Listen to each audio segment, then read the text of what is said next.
अरे बिटिया के पोसी पाली कैले जतन हो, पड़ते सिंदूरवा भैली दूसरा के धनवा हो, पड़ते सिंदूरवा भैली दूसरा के धनवा हो। बिटिया के पोसी पाली कैले जतन हो, पड़ते सिंदूरवा भैली दूसरा के धनवा हो, पड़ते सिंदूरवा भैली दूसरा के धनवा हो।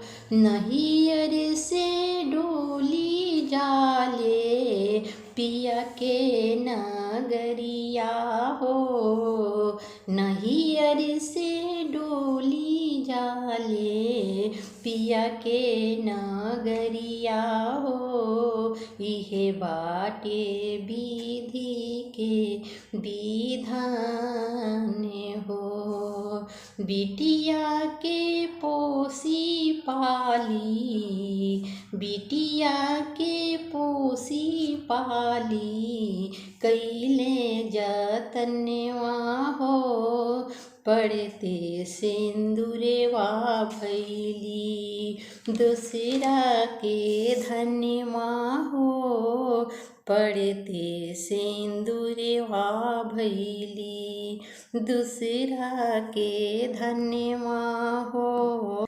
भैली पराई अपना आंगन के गुड़िया हो, भैली पराई अपना अंगना के गुड़िया हो। बाबूजी करेले कन्यादान हो, होली पराई अपना आंगन के गुड़िया हो, बाबूजी करीले कन्या दान हो।